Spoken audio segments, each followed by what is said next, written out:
everybody. Welcome back to the Acquire podcast. I'm your host, Jennie Wright, and on this podcast, we talk about all things list building and launches, memberships, SLOs, you name it, we talk about it. Today is going to be all about sponsorships and how to attract people to what you're doing so that they can get exposure, you can get exposure, and a little money in between.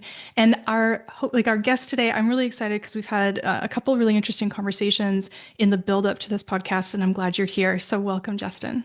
Jennie, I'm so thrilled to be here. It's going to be a blast. Absolutely. And you are a sponsorship coach and the founder of Creator Wizard. So how exciting is that? And one thing I didn't even know about you until I sort of was like getting to know you is that you used to be a full-time creator. You used to spend a ton of time building up brand deals and working in the space. And you even had an agency, or maybe you even still have that agency?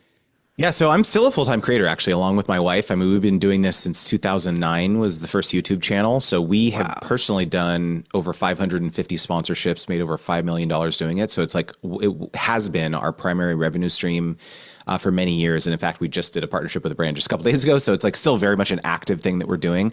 But yeah, in 2015, I decided to kind of diversify our income as a family. We were like, sure, everything's going really well right now as creators, but like people are like not going to watch us on YouTube for like 30 years. Like we got to figure out something else here. Yeah. And so that was when I launched an influencer marketing agency to get partnerships for other creators. So it afforded me kind of a really interesting alternative perspective where I was now kind of in the boardrooms with a lot of these brands and agencies where they were like, hey, we don't want to just pay you, April and Justin, like 10K. We want to spend $1 million across 200 creators. So it was just like a very different conversation. And this is what ultimately led me to start educating creators about the process of it. That's amazing. That's fantastic. And so there's a lot of people who listen to this podcast who are either in the creator space, but we also use sponsorships in different ways, right? But this applies. Like with summits and launches that I do, you absolutely can have sponsors in that space. And even had some big brands. I've gotten some pretty good size like SaaS companies to participate as sponsors and put some good dollar figures into that because, we're exposing them to a lot of different people. But my thing that I kind of want to start off with is at the time we're recording this, it is absolute social media chaos. Okay. And has been for a little bit. And I don't know if we're going to see an end. You know better than me. What are you seeing? How is it impacting this sponsorship space? Are the brands nervous? I mean, I think there's so many micro trends and macro trends going on at the same time that are affecting the way that sponsors, brands, and advertisers look at investing in this space. I mean, The first and most obvious one is the death of the follower. I think Jack Conte did a really interesting keynote at South by Southwest last year. This was the title of his talk, which was basically like over the last 10 to 15 years, the entire social media ecosystem has been built around this concept of a follower, right? You go and you follow content that you enjoy, whether it's an individual creator or a media company or whatever. And the inherent or the implicit promise is like, I hit follow on this thing. I want to see more of that content. But what has happened over time, and that used to be the case, right? Like if you look back at like YouTube, you would go to your subscriptions feed. Like that was like a behavior that everyone went like, I'm going to go see what, with the latest video from this creator that I love. But over time, what has happened is that these social media platforms have deprioritized that signal of of following something in favor of viewer or user behavior, where it's like, okay, we're only going to prioritize the content and show it to this person based on what they previously watched. And so what happened is that you saw over time organic reach basically for everyone, creators, media companies plummet in the favor of just like the platforms putting their thumb on the scale algorithmically to basically what they thought these people wanted to see. And so this has wreaked a lot of chaos for brands, media companies, creators, because that implicit promise is no more. And so I think that this means there's a lot of different downstream implications of this shift. Number one, as a creator, you can no longer rely on if someone like says they want to follow you, It's not necessarily going to be the case that they see your content, which is why a lot of the stuff that you talk about is so important, which is building your list and building that direct relationship and connection with that audience or that follower member, so that you can be able to access them in a way that doesn't rely on the algorithm. But even more profoundly, in my universe, I talk a lot with advertisers and brands where follower count used to be a pretty reliable proxy for influence. Sure. Right. Where you could look at someone, oh, they have 100,000 followers or 1 million followers or something. But that really isn't that meaningful anymore, because you can't, you could hold two people up side by side, one with 1 million followers and one with 10,000, and they're getting the same average viewership. Yes. Or listenership, which is crazy to think about these days. And so brands have just had to start adopting different metrics to try to judge where they should invest their dollars. Okay, that's fascinating to me. And I've seen that too on my own like FYP, or, with my own, like what I follow on YouTube. So all the creators that I've been following for years on YouTube, I'm not seeing them pop up in my suggested or anything like that. And it seems to only be going on like what was most recently watched, which in our household happens to be a bunch of golf videos, and it just keeps coming up. And for me, like Depeche Mode remixes, which I love. So, oh yeah, there we go. I love Depeche Mode. Right. But I'm not seeing some of the other creators that I've specifically followed to see their content. So it's a search thing. How are brands, you just mentioned that brands are having to look at different metrics and parameters so that they can know what's going to be an effective campaign, or how it's going to, how it's going to go.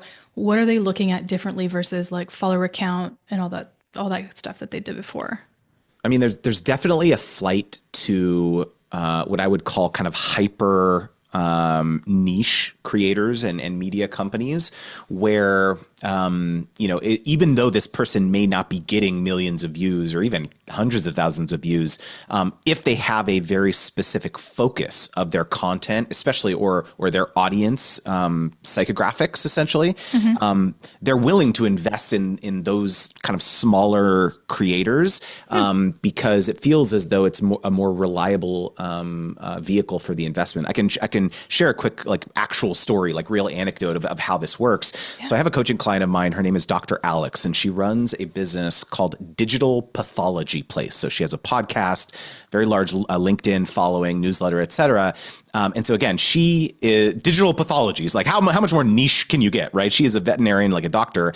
And so she's not getting tens of thousands of views. She's getting thousands, maybe hundreds per episode on her podcast. But who's in the audience? It's the veterinarians, the physicians, the lab technicians, the people who work at these medical devices companies and things like that. And so you're sitting here thinking, you go and you look at these advertisers who are these big biopharmaceutical companies or medical device companies, and they're like, okay, we've got $100 million to spend on advertising. Where are we going to spend this money? And so it's kind of you think about it, it's crazy.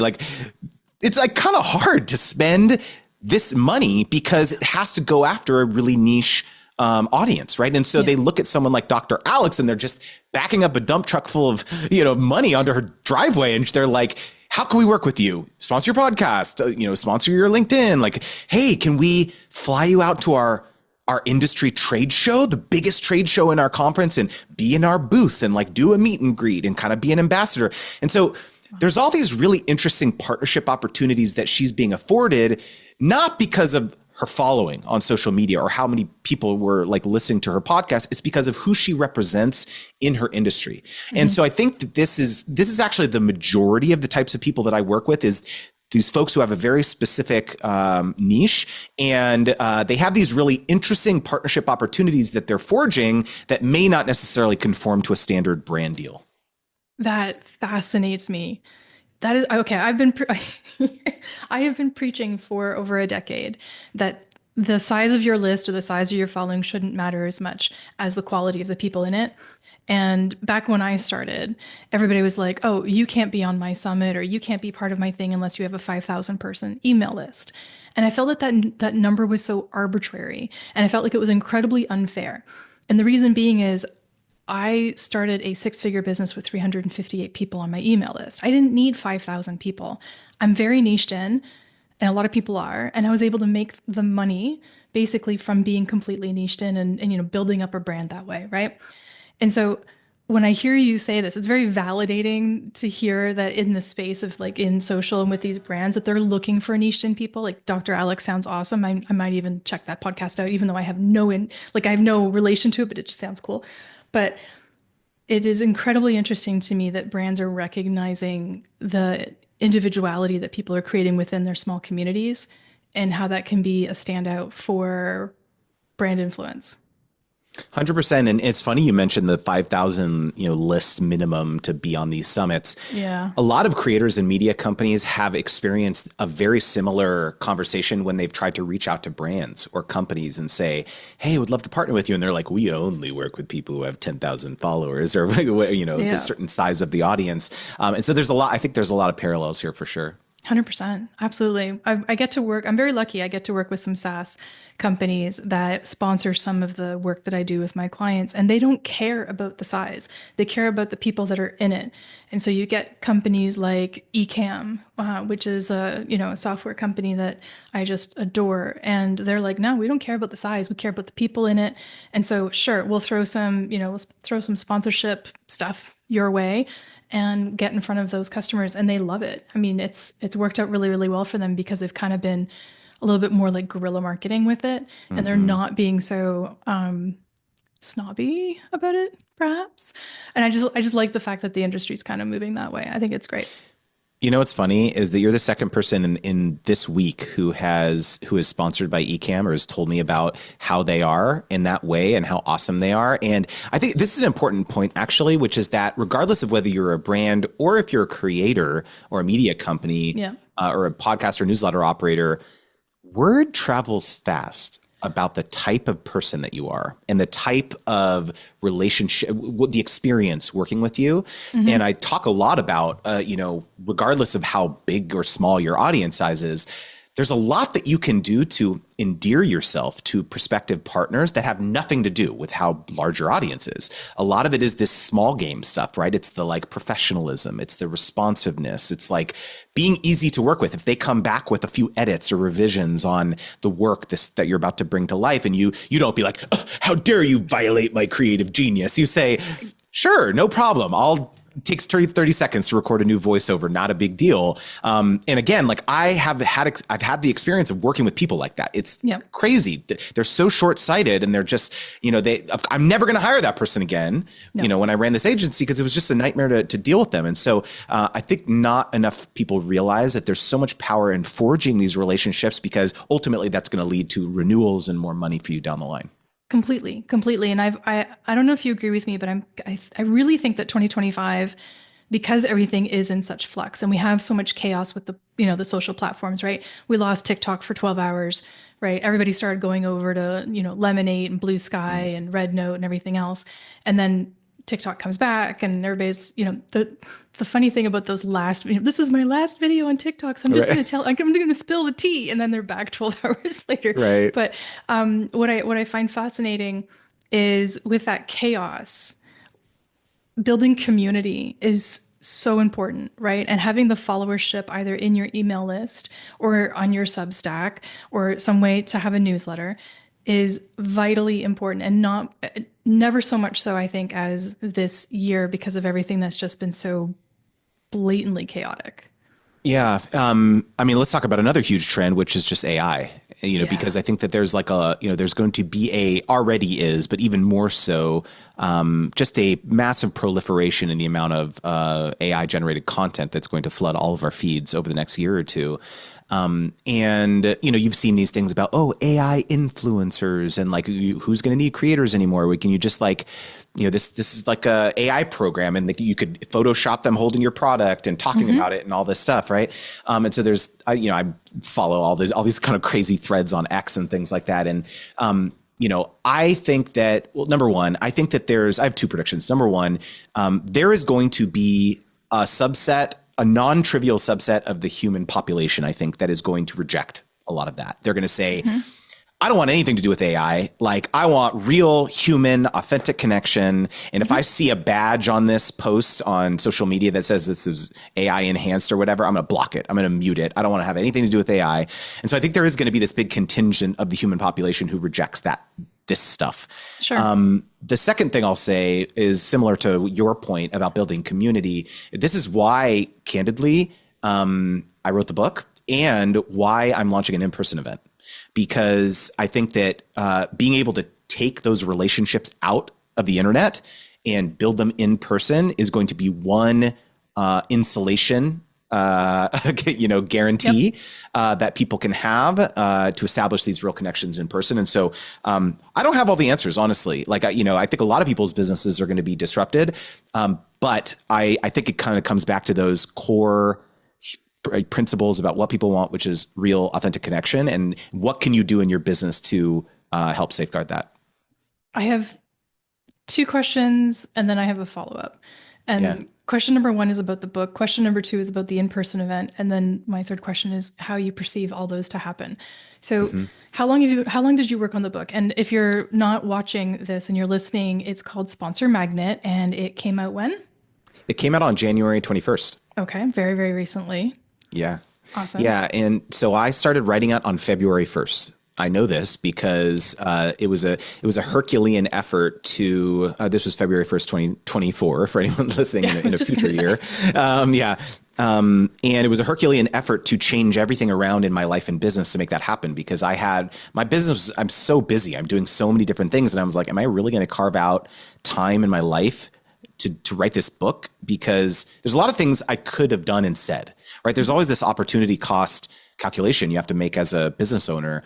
And so for me, it was like, okay, I have to write 2 hours a day. I have to have a sacred block where I'm not doing anything for the next year, basically. 2 hours a day. Oh my God. 2 hours a day. So I blocked off from 9 to 11 a.m. Pacific every day for 7 months. And I wrote the book. I wrote the book in that time and it was sacred. I bought this 2-hour hourglass, Jenny. It was like huge. It was like this big. And I just literally DND'd everything, turned off everything and just like flipped this giant hourglass. And I couldn't get up until it was empty. All the sand had poured out of it. And so it was crazy. It was crazy, but I'm so glad I did it. Yeah, absolutely. I mean, it is a Herculean effort. I would love to do it. I'm at the stage you were before February 1st, wondering how the heck that is even going to happen. But I mean, I guess you just have to make it a priority and make it happen. So, you have to have, so here's the thing. Not only do you have to have conviction about what you want to write about, like this thing needs to exist and feel so driven from an impact perspective, but I do also think that, especially if you're someone listening who is kind of owning a corner of the internet or owning the corner of your market with whatever you're talking about, that's very much how I felt. I was like, you know what? There's no one really talking about sponsorships the way that I am.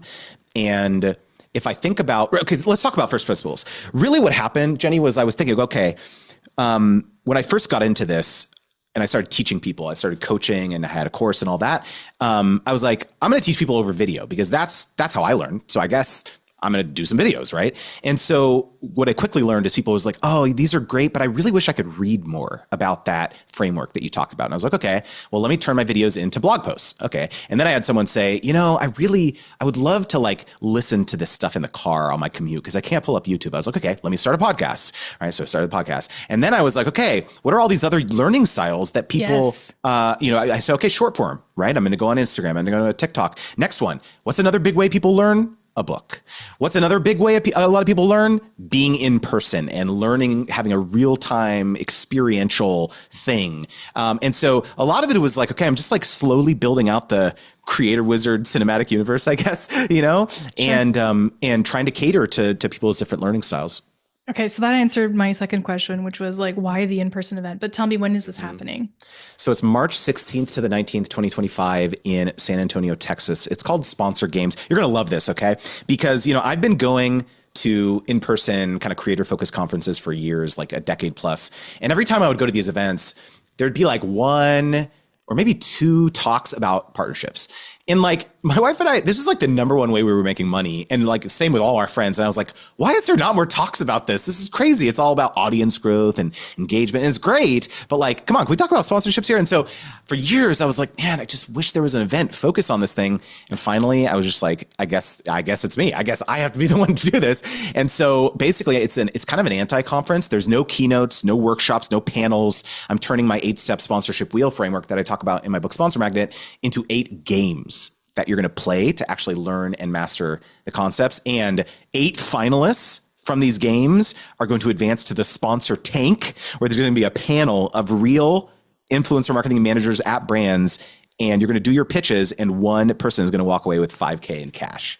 So I'm so excited. It's going to be a blast. Really cool. And you just dipped into a new learning style that people actually like, which is learning through games and educational piece like that as well, right? That totally. Is so perfect. Okay. We're going to put that, I mean, this is going to come up before the in-person events. We'll make sure we put a link to it in the show notes so that you have that as well, which will be cool. Appreciate it. And by the way, if you use Jennie 400, you'll get $400 off your ticket. Okay, that would be amazing. And if you use Jennie's promo code, she's going to get a 30% commission for your registration. That would be fantastic. All right, so we're going to put that in the show notes. Yeah. Absolutely. And use the code Jennie, Jennie 400, and there you go. You get a great ticket at a reduced price. You're very welcome. I didn't even know this was going to happen. But no, I just sprung that on you. I hope that's okay. It's all good. It's all good. It sounds perfect to me. Oh my gosh. Okay. Before we kind of wrap up, I have to ask this, and I'm sure you've been asked it a million times, but let's see if we can spin it into a fun and different thing. Yeah. If a creator or an entrepreneur is looking to get into getting their first paid deal or figure out how they can get these sponsorships going, what is the first step they should take? What's your best piece of advice? All right, let me tell you what not to do, which is what most people think the first step, what most people think the first step is, which is they sit alone in their room and they try to just imagine who are the brands that I should reach out to. And they think, okay, I use these 5 software programs, or I use this equipment, or I just the 5 most obvious products or brands that I use personally, which is not a good criteria, because if you reach out to them and you say, hey, I love your brand. I love your software. I love your service. I've been using it for 3 years. Would love to collaborate with you. I've got this large audience, whatever. The brand instantly deletes your email. Number 1, they don't know who you are. Number 2, there's lots of people with large followings on the internet. And that's what every person says to them, that, oh, I love your brand. I've been using it all the time. I know this because I've been on the receiving end of hundreds and hundreds of pitches like this when I ran the agency. And so don't do that. That's the number 1 mistake. Don't do that.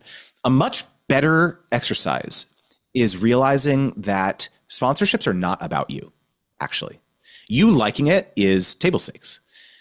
What you need to understand and ascertain is what brands and products and services will serve your audience and help them improve their life and their business. And so basically the exercise that I encourage people to do is send out a survey to their audience, whether it's on their newsletter, a Google form, type form, whatever. Maybe it's on your Instagram stories with the little sticker questionnaire or whatever, YouTube community posts, whatever. And you say, hey, I want to learn more about you. I'm planning out my content strategy for 2025. And I can see the demographics. I see that on the platforms, but I want to know more about you. What types of jobs do you have? Are you married? Do you have kids? What's keeping you up at night? What problems do you have? What brands and products and services are you using and loving right now? Are there any products that you wish that I offer that I don't? Is there anyone that you'd love to see me collaborate with in this industry, and why? There's so much that you can learn from asking just a simple 6 or 7 question. And then of course you can add a question or 2 about something related to your industry or something. But there's so many interesting things that you can learn from this strategy. Let's say, for example, Jennie, you did this. You sent out this psychographic survey, which I'm sure you've done stuff like this before. But let's say you get responses back and you realize, like, wow, I didn't realize 35% of my newsletter audience has a brick and mortar store. Wow. Here I was thinking that everyone was like an online entrepreneur or course creator or list builder, membership owner or something, right? But wow, all these people are following me because they want to build their newsletter so that they can, grow their foot traffic into their franchise locations, 6 franchise locations around Houston or something. And you ask them about the problems that they're experiencing, and they say something like, I don't know, I'm having a hard time reconciling e-commerce inventory and in-store inventory. I don't know. And you're like, wow, that's not something either I don't have a product to help you with that. I don't have coaching or courses or whatever. But if it's, semi-related to the types of business challenges that I serve my audience with, maybe I should go out there and forge a partnership with, like, I don't know, Square or Shopify, who has like a point of sale solution for something like that.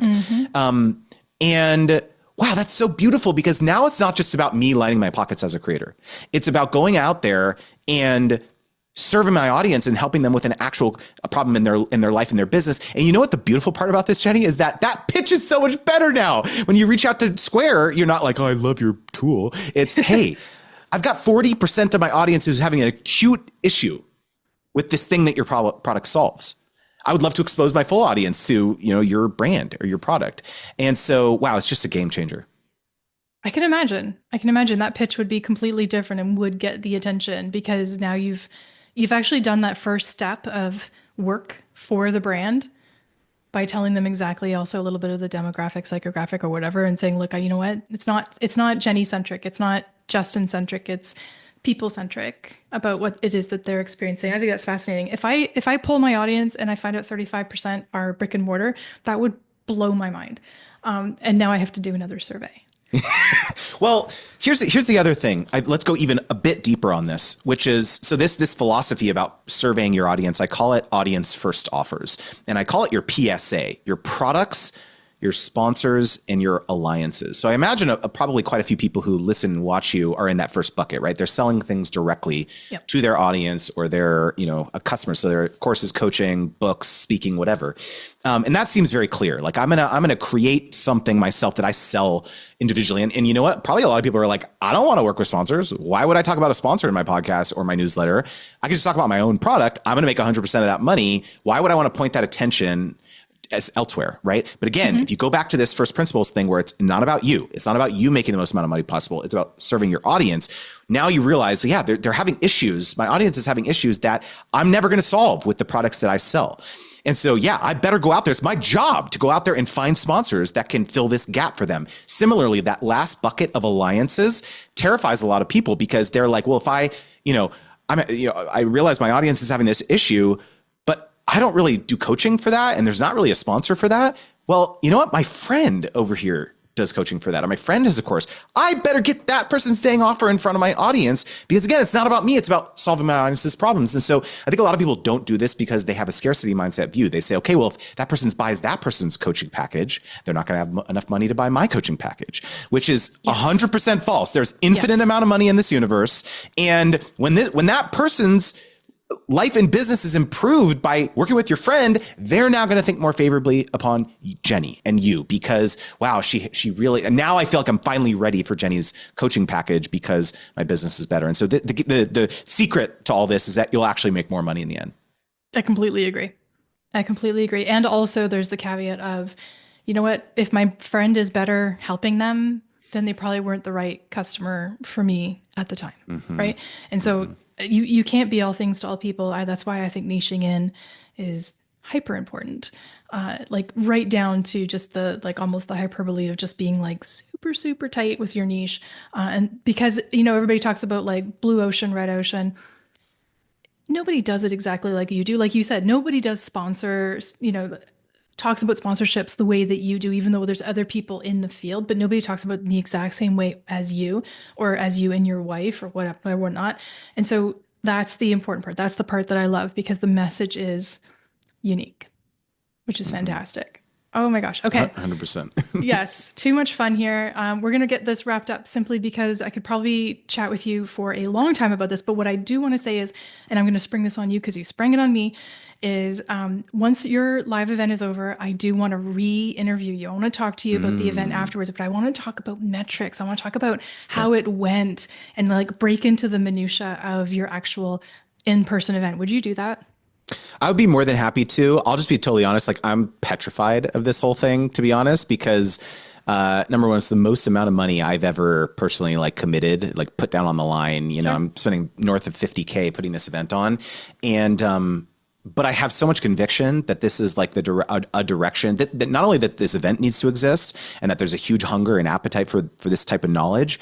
But I just feel like, I don't know, the people that I've admired the most throughout my life have basically decided like this thing needs to exist. So even if I'm going to lose a bit of money, which hopefully I don't, but even if I do, it's still worth it to me. And I feel like anyone listening to this, if there's something like that in your life or your business where it's like this big audacious project that you want to launch, but you just feel like, I don't know, it feels like a stretch or a risk. My friend Jay Klaus said this to me one time when I told him that I was like fearful about all this. And he was just like, one of the reasons why there's certain people that have really big outcomes in their life and business is because they're willing to take big swings like this, because most people are not willing to do that. And so I think a lot of people just will respect that about just trying to bring things into the universe and hopefully get behind the message.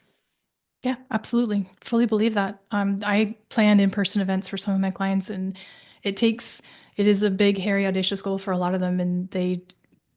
But you get a lot out of it. And some of it's not necessarily tangible, like right in the bank account. Some of it is partnerships, or some of it's, being able to then get other speaking gigs or whatever it is. But it grows, like it creates its own opportunities. And the second time and the third time, it just keeps on growing. And so I wish you all the luck. I'm sure you'll be absolutely fine.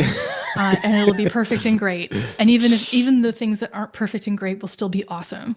You know what I mean? Like there'll still be that learning opportunity as long as the rigging doesn't fall, knock on wood, right? And everything's good.